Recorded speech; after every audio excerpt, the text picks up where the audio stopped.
Oh, I mean, sort of by accident, I suppose. I mean, I've been in and around financial services my whole career. Um, but basically coming out of my last startup, I had made the decision to move to Singapore, where I'm originally from. I'd been away from home for a long time and it seemed like time to come home. Um, and I was looking at a bunch of different things that I could possibly do once I moved. And my friends, Eric and Elizabeth, said, "You should come work with us." And I was skeptical initially because I was moving to Singapore and they were in the Bay Area. And so I was like, how's this going to work? I mean, you guys are going to be here, I'm going to be there. Like, does this make any sense? Um, and they said, don't rush to any decisions. Just come hang out with us. You've already quit your job, right? You're in the process of moving. Just come hang out with us and see what it feels like to work together. And so we spent the summer together, looking at companies, writing checks, and it was really fun. And so, um, it was an opportunity to work with my friends. It was an opportunity to sort of start something new, which is to start doing some of the international investing within, a structure that had already been set up. Um, and it was a chance to work with really early stage founders. And sort of fresh off of 6 years of building a company, it seemed like I had some hard won lessons that maybe could be useful to people. So yeah, that's kind of how it happened. That's great to know. What is your favorite example of a founder hustle in fundraising? Oh, example of hustle. I think like there was there was one company where I had sort of seen it come in and it was in a space that I didn't really love. Like a really challenging space. And so I sort of said, pass, I'm not going to take the meeting. Um, and then it came in through a different way. So like another founder that we knew was like, hey, I met this guy. I think he's really interesting. You should meet with him. And then I was sort of like, yeah, I already saw this deck. I'm not really into it. And then it came in a third way. One of our LPs was like, hey, I think you should meet this guy.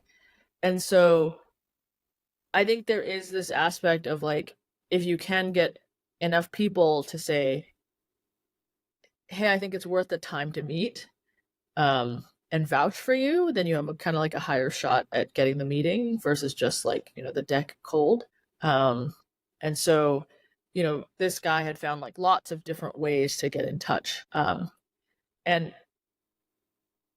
I don't like to think that we gatekeep, right? Which, you need to have a warm intro because we obviously look at everything that comes in cold through the form. But sometimes, the deck is just a very sort of cold piece of collateral. You don't get the full depth of the conversation and things like that. And so if enough people are sort of saying like, hey, at least take the meeting, then, it sort of seemed like they were hustling to kind of get in front of us. And it wasn't just sort of like, hey, they spammed a bunch of VCs names that they found and were like, let's just see what happens, right? They were sort of really deliberate as to kind of saying, I want to meet with this person because I think it could be a good fit for their fund and their thesis. How do you make decisions in early stage investing? Is it intuition or a database? I think it's a little bit of both, right? So I think there's the sort of standard check boxes that people look at, right? Which is like, hey, what's this market size? What's the traction? Uh, when you use the product, like how good is the product? Um, and then I think there is a little bit of intuition or pattern recognition, which is like you watch how co-founders behave with each other. So when someone is pitching, does the other co-founder look engaged or do they look bored? Or worse, do they look dismissive of what their co-founder is saying? Like what does that interaction look like? And I think one of the biggest sort of sources of, startup failure is co-founder conflict. And so you kind of want to see how they get along. And not to say that they need to agree with each other, right? Because that you're always going to have disagreements. It's how do they resolve those disagreements? Are they respectful of each other? But if you sort of see dismissive behavior between the team at this early stage, then that feels like a red flag where you sort of say like, I don't know about that. I think there are things around the cap table. Like if the cap table is super messy already at an early stage, then you can kind of foresee that there may be challenges down the road that have nothing to do with the business, but really everything to do with the cap table and their ability to raise. What else is sort of like, so I think there are things that come from experience where you've seen a couple of things where you're like, hey, this probably doesn't end up well. And you say like, I'm going to avoid that. And then there's things that are just like the standard sort of checklist of like, hey, is this actually a really big market? Are people willing to pay? Does the product work? All those sorts of things. But I don't know. I mean, I think there are people experimenting with algorithmic investing at the early stages, where they sort of scrape like, hey, like what's the traffic? What are the mentions? Or people talking about this on Reddit or TikTok or wherever, and sort of say we're gonna like algorithmically write checks. But I think there's so much more to a company than just the initial traction. I think it's sort of thinking about what's the vision of this person for this business? Like, can they think about what this thing is going to look like in 5 years? Have they thought through, why have things in this field not succeeded before? What are the historical pitfalls of this industry, and how are they sort of thinking about navigating it? And I think that's hard to glean without actually talking to the person and try to get a sense for how they operate. You mostly do the first check, so probably you are the first investor on their cap table. Do you look for the spreadsheets, such as expectations? I look at projections more to see how they think, rather than as sort of any prediction of what the future will look like. So I think most projections in early stage companies are wildly, they're acts of fiction, right? What is it? So they don't know. It's made up. You can put whatever you want on a spreadsheet, but I think it is interesting to look at a model just to sort of say, well, what were your assumptions here? Like, why do you think this is going to happen? Is this like, oh, well, there's 8 billion people on this earth, and if we can only get 1% penetration, this is a gigantic company? Or is it like, hey, I've actually sold 10 people. I know my sales cycle takes this long. I know my average contract value is this much. I don't have churn yet, but industry churn looks like this, so this is kind of what I model. It's more, I think, an artifact to have a conversation with the founder over, rather than any sort of real predictive type of.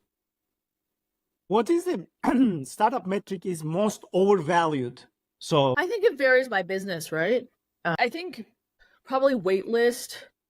Or like, oh, I have a wait list of XYZ. So you're like, that's kind of interesting, but you don't really know what the conversion of the wait list to actual real customers is. Downloads, right? Like, downloads is still kind of okay, they've downloaded it, but then do they do anything in it? Do they come back? What is your theory of how that happens? So I think things that are like too far away from actual transactions, you just can't fool yourself about it. You as the founder, right? Like, you have to be honest with yourself with like, do you think this is a real number? Like, and how hard are you trying to push that versus like getting closer to an actual transaction and proof that somebody wants the thing that you're selling. Can you share a pitch that initially seemed full of easy no's, but you ended up investing in, and why? Yeah, I mean, I think we try to be pretty disciplined about this, but like sometimes, it really, people kind of break the checklist. So we don't typically do a lot of hardware types of things, but we're actually an investor in an electric motorcycle company in Vietnam. And I think I just say that to you and you started laughing, right? And it's like, that sounds really expensive. That sounds really complicated. That does not sound like software. Yes, that's true. All those things are true, right? But when I met the founder, like, it was just, he was so bright and so impressive that, it was like, I just want to see what he's going to do. And so this is a guy who was trained as a software engineer, went to school in the US on scholarship from the Vietnamese government, decided he wanted to come back to Vietnam, but, he was like, I need to work on something that's meaningful. And so Vietnam is one of the I think, top 4 markets for motorcycles in the world, right? I think Indonesia is another one, India is another one, China. And there's a lot of pollution, right? And so he said, he had noticed over the 10 years he was away that every year when he went back to see his family, the air quality got worse and worse. And so he's like, well, what if I built an electric motorcycle that was cost competitive with gas, but actually was like a high performance machine. And he quit his job in the US, like, he was working as a software engineer in Silicon Valley. He watched YouTube videos, okay, for like 10 months and basically built a prototype in his garage. Okay, basically taught himself electrical engineering, mechanical engineering. He built a prototype. He gets on Shark Tank Vietnam, okay, with this prototype, and he pre-sold his first 100 motorcycles. And so you see, you sort of like just, and yeah, it was like a crazy thing. And I'm trained as a mechanical engineer. Like, I don't think I could have taught myself all of that in 10 months watching YouTube videos. Like, I went to university for like 4 years, like, and I've never built a motorcycle from scratch. Like, it's like non-trivial. And then I went to visit him in Vietnam, and he had convinced this university to basically give him a free building where he was assembling these motorcycles, and he had used all of these like very affordable college interns, college engineering students as interns to like help him in this. And not only had he done that, he had convinced 2 of his American classmates to quit their jobs and move to Vietnam to do this with him. And they weren't Vietnamese. It was like, a Chinese American guy and a white guy, and there they were all living in a house assembling motorcycles together, okay? And so it's one of these things where you're like, there's a big market, but it's pretty capital intensive. It's extremely complicated. And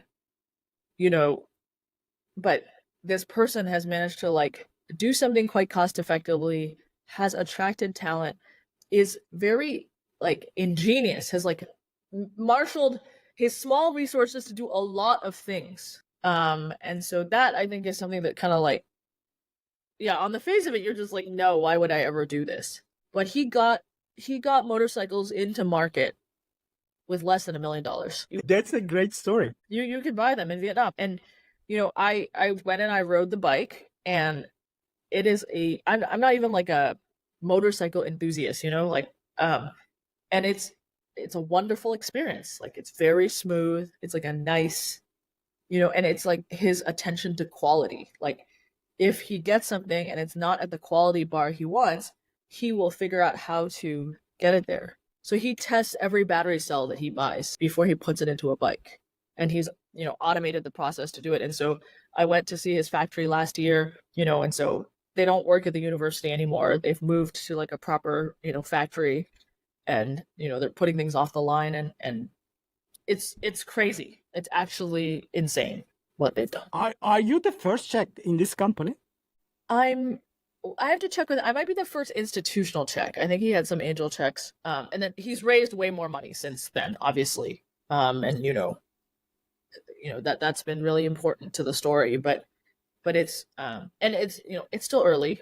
They've released their second model, so they've got 2 different models out now, and obviously many other things have to come together, right? There's the charging infrastructure and all that sort of stuff, but if you believe electric is the future, all these sorts of things are pointing in that direction. He has a chance, but it's still a long shot. So I want to caveat that's the story with this. While you are telling this company, you mentioned about the checklist. What does your decision checklist look like? Oh, market, team, product, traction, fundraisability. So that, I think, that's a later add to it, which is like, how capable do we think this person is of raising funds? Because that's an important skill. And I think that's something often for folks who come from more nascent ecosystems, they don't have as much experience raising money, and so that can be challenging for folks. You have also started in NerdWallet. What was the experience over there? So I'm not a founder. I'm an early employee, and I was there until 150 million in revenue. I think a couple things. One is startups are just really chaotic, and that's okay as long as you're growing. So, like, I think if you come from more structured environments like corporate or financial services, and you go to a startup for the first time, you may feel like, why is everything such a mess? Like, it's very, because so many things are happening. And I think my learning was like, it's because you're running really quickly, right? And you don't have enough people. And so you're always like trying to push forward as quickly as possible because that's your advantage. But as a result, things are like pretty chaotic and you just have to be comfortable with change, right? So it's, the business was growing, the company was growing so quickly, we would have to do a reorg like every 6 months because, the thing that worked 6 months ago wasn't going to work now because, just the problem was different. And I think humans find change uncomfortable. It's very unsettling. You want to know what's going to happen.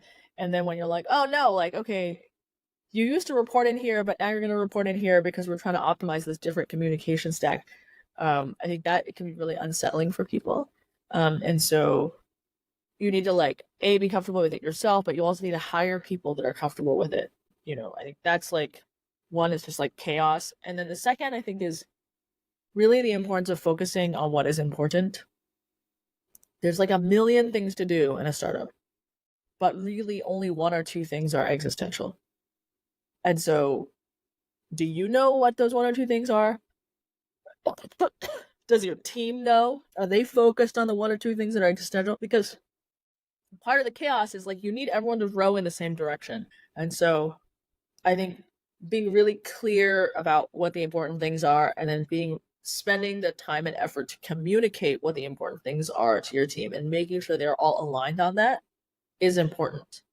And measuring it, you need to know, like, okay, I'm expending all this effort, whether it's like ad dollars, it's people's time, whatever it is, it's code. Is it actually doing the thing I want it to do? Yes or no? How do I know it's working? If it's not working, we need to stop it. So I think that's like an important thing. And that's something we look for in founders is, can they prioritize properly? Are they working on the right things? And then I think the last thing is like probably just empathy. I think I have a lot more empathy for founders because it's really hard. Building a company is really, really hard. And generally things are going badly. So like, when we write a check, we try to tell people, hey, we understand that most of the time things are going badly. So you don't need to pretend that everything is going great. You can be direct with us. So yeah, not particularly profound. Those are some learnings. How many startups did you invest since you have started the VC business? We've invested, I think we have over 500 portfolio companies. Is the power law game? Yeah, I mean, I think that that's true, right? I think the VC is a power law business. And so you do see that where like, you have a couple that go crazy, they grow really fast, and then the majority of things will, go to zero or kind of return a 1x. So yeah, I think there's a study on AngelList, I think, that, shows the like, for like 100 check portfolio, you can expect maybe one unicorn if you're doing some proper process. So yeah, I think that's the theory behind our portfolio allocation approach. Are there common factors that in the winning startups? I mean, I think we would like to think there's some formula, right? But there's many different ways to make money, right? So I don't know if there really is a formula. I think it sounds like a cliche, but basically I think one common thing is that they refuse to die. Like, they all went through some sort of near-death experience and they basically just refuse to die. And partially we tell people, hey, survival is a prerequisite for success, so don't die. And maybe there is, for folks who are like, I don't have an alternative, or I'm not willing to entertain the alternative. And they figure out a way to like make it work. But see, there's probably some sort of survivor bias in that too, right? Because there are probably businesses that should be shut down. and they should not sort of torture themselves beyond the logical conclusion. But we don't talk about those, right? Because that's not fun to talk about, right? You want to talk about the people who like, oh, beyond all odds survived and hit a home run. But I do think that our most successful businesses have founders that are very resilient and keep pushing through. And I think the other thing that I would say is a commonality is that all the founders are really good at learning. They all learn incredibly fast and they're open to feedback. So you invest globally across US, Canada, Southeast Asia. What excites you most about the startup ecosystem in Southeast Asia? Yeah, I mean, I think the macro stuff in Southeast Asia is really encouraging, right? So in terms of demographics, right, it's a very young population. Urban penetration, digital penetration is really high. It has relative political stability. And so, I think Indonesia is like probably one of the largest markets for, Facebook and TikTok. And so you just see like it's a young population, young people adopt tech at a faster rate. They have smartphones, they have reasonably affordable data. And so, you can see that change being driven by the youth population. And so that just stuff happens faster. Gaming, right? That's like another leading edge for like adoption of technology, and the spread of ideas. And so that's, I think, one thing is sort of the macro piece. I think on the talent piece, COVID brought a lot of people home. So you see a lot of these returnees, and they were Indonesians, Vietnamese, Singaporeans, Malaysians who were educated abroad. Maybe they'd worked for several years abroad, but then they came home during COVID. And then they were like, oh, I like being home. Like, what can I do here? Let me start something. And so they bring their experiences and their networks from other ecosystems in, and that helps to level up the ecosystem as a whole. So I think that's really been interesting. And then I think the other thing is that with the geopolitical tension between the US and China, you've actually seen a lot of Chinese entrepreneurs come to the region as well. And they obviously bring experience from like, one of the largest markets in the world, operating at scale, across people with lower income. So it's very relevant experience to be bringing into the Southeast Asia ecosystem. And then I think the last part is capital. Like this ecosystem actually has a decent amount of capital in it. And so, when the capital and the talent and the market opportunity sort of collide, then you start seeing people, and we've had our first wave of exits, right? So Grab and Gojek and C and Bukalapak. And so those people are recycling through the ecosystem as well.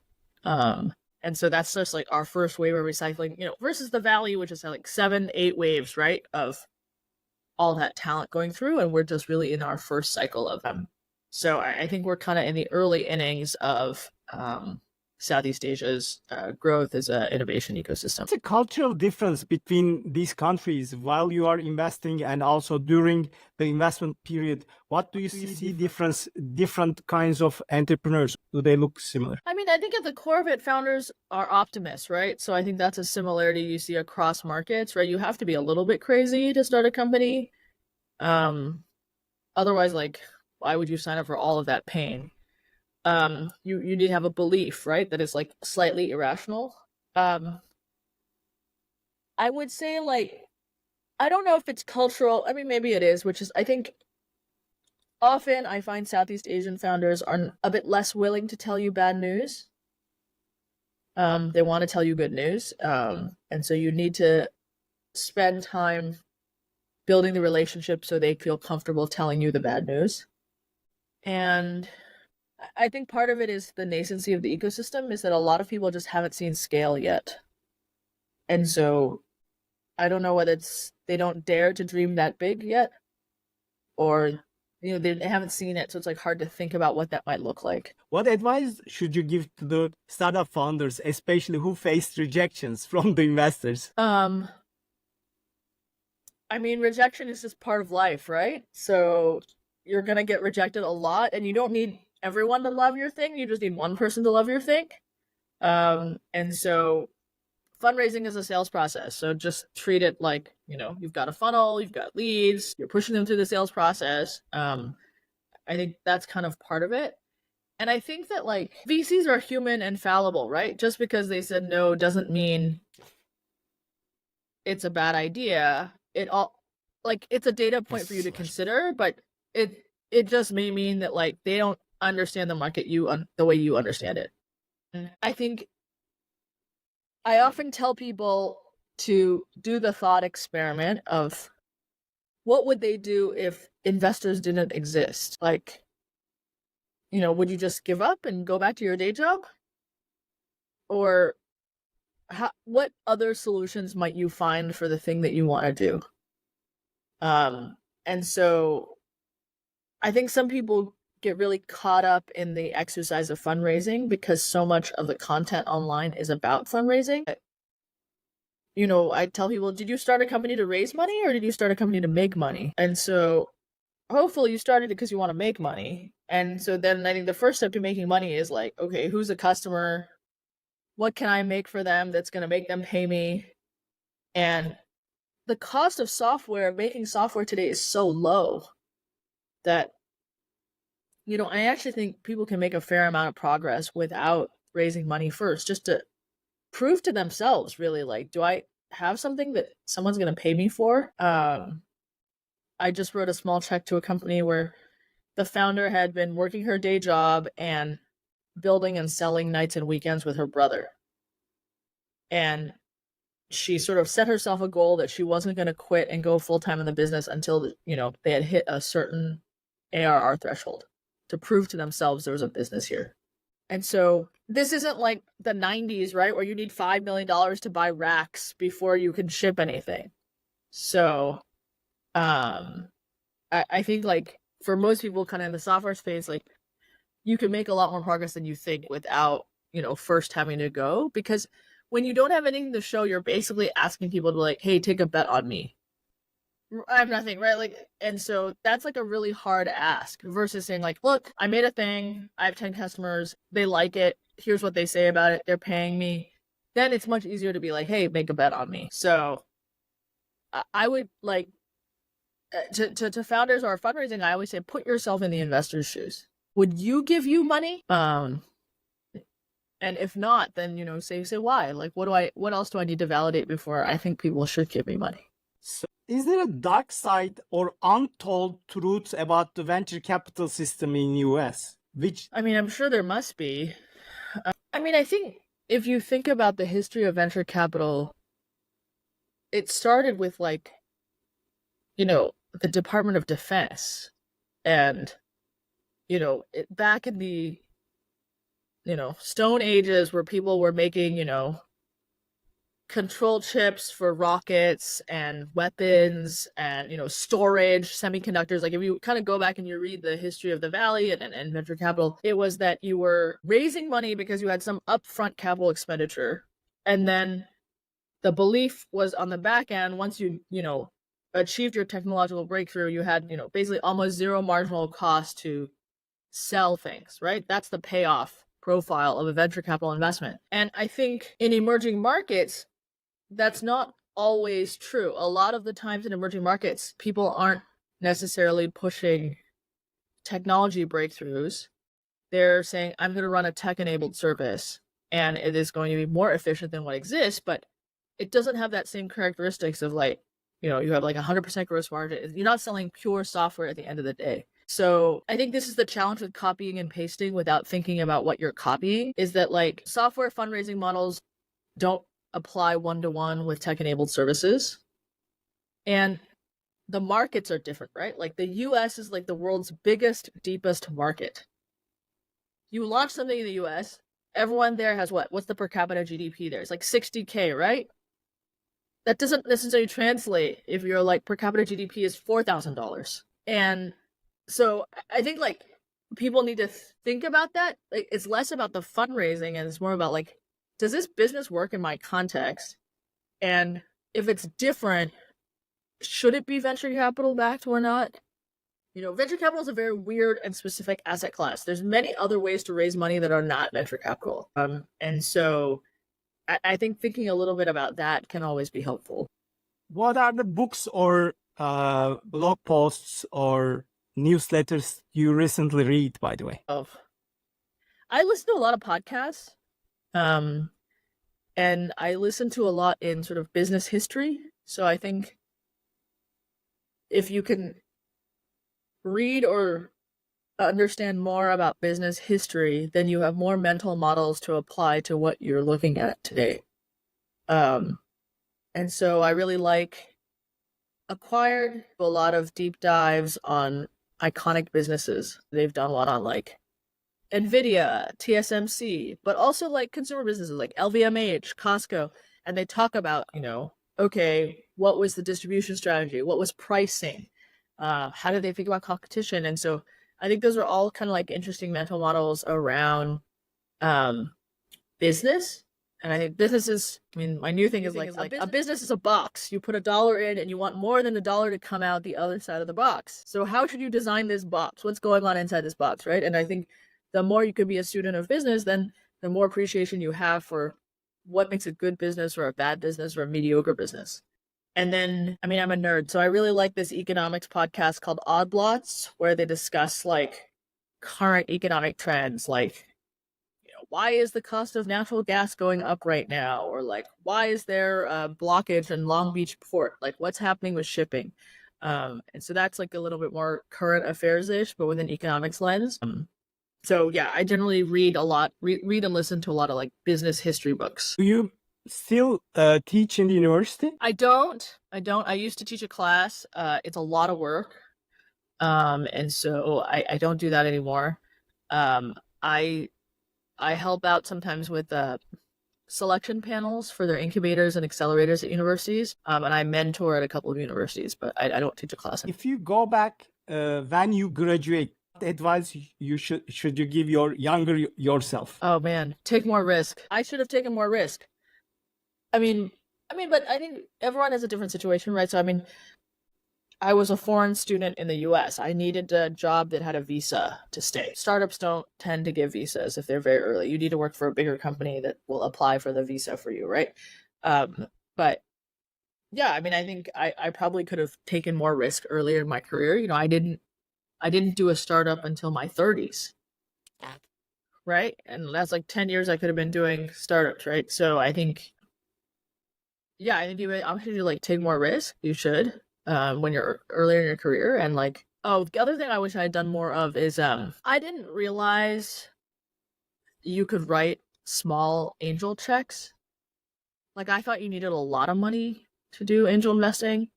But if I think about all my friends that started companies, like I should have just written 5K checks to all of them, So yeah, but that's like another aspect of taking risk, right? Is like, because if you think you want to be an investor, I think you need to actually put money on the line and you need to feel the pain of losing it. And that's part of the learning process. Yeah, thank you very much. This has been absolutely fascinating discussion. Thank you for taking your time to share your insights and experiences. Thanks for having me, Barack. Really appreciate it.